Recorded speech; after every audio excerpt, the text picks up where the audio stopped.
Hello everyone, welcome to ETCV 503, Designing Learning Ecosystems. I'm Chris Johnson and I'm your instructor for this course. Now, this one's going to be different than any other course that you will have taken in the ETCV course.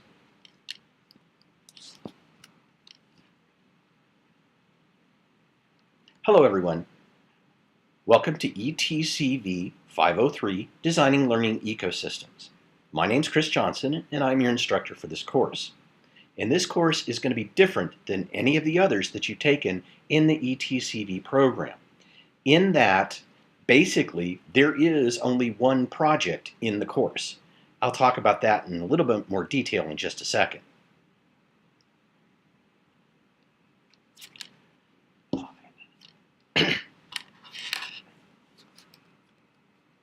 Hello everyone, welcome to ETCV 503, Designing Learning Ecosystems.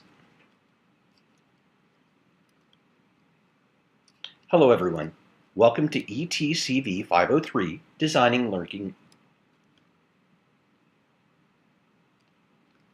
Hello everyone, welcome to ETCV 503, Designing Learning Ecosystems. Now, this course is going to be a little bit different than other courses you've taken in the program, in that, basically, there is just one project. You are going to identify a design challenge and then create a physical space to satisfy that challenge. So let's take a look at the course. Now, there will be a weekly meeting. It will be on Wednesdays from 6 to 7. And I know this wasn't in the catalog. There's reasons for that. But I will encourage you to try to make all of the weekly meetings if you can. During one of the weekly meetings, you'll have 15 minutes of fame. This will be for you to talk about any issue that you'd like to talk about related to learning. If you're unable to make that meeting, please let me know, as I have an alternative. Now, the majority of this course looks at the learning ecosystem. We start with the various environments that make up the ecosystem. The first is the learner environment. The second is the instructional environment, and the third is the digital environment. Now, you all are fairly familiar with these first three environments. We've studied digital tools, learners and learning theory, and also you know your own instructional habits. What is going to be different is we're going to focus on the physical aspect of the learning ecosystem. So we'll look a lot about the physical environment and how the physical environments impacts the other environments within the ecosystem. We'll also spend a little bit of time looking at the community environment. This is the community within which learning takes place. Traditionally, this has been a school, a university, a community college, or a training room. But more and more, learning takes place outside of what we would consider a traditional learning space. So we're going to look at how you can tie the physical space that you're going to design into the surrounding community. Through the various processes that we'll go through in this course, and I'll talk about those in just a second, you are going to develop an ecosystem that takes into account your physical environment and how it impacts the learner, the digital environment, the instructional environment, and the community. Now, we'll do this using a process called design thinking. And through design thinking, you are going to identify a design challenge that's meaningful to your organization. The first step is discovery. Next is interpretation, ideation, experimentation, and then evolution. And I'll be providing more information on each of these phases and how you'll complete them. As you go through your project and complete each of these phases, you're going to create a website.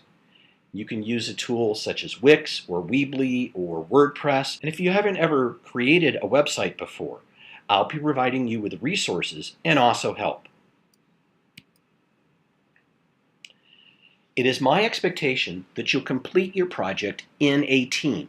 Now, your team could be other members in your class if you share a common interest, but you will want to identify some team members to participate in your design challenge.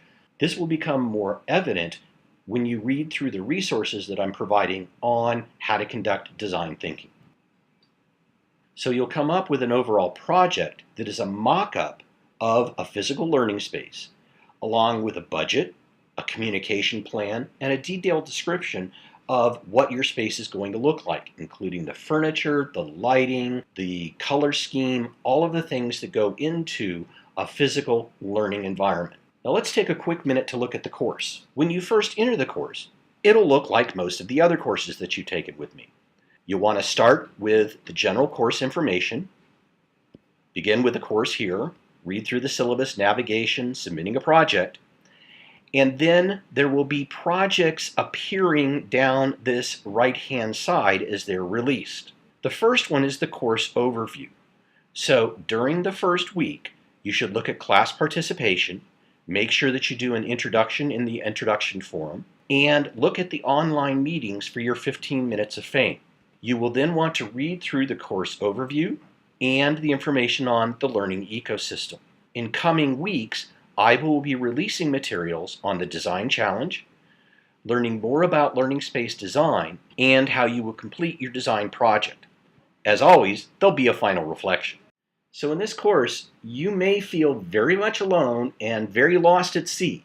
So it's going to be critical that you keep in contact with me. You can either email me at cgj@email.arizona.edu or call me at 520-991-7304 or text me. And I'll be happy to set up meetings with you in our Adobe Connect room or Skype or any other way to help guide you through the process. So you're going to need to be proactive in terms of reaching out to me when you run across something that doesn't make sense. So I look forward to seeing what you come up with for your final projects.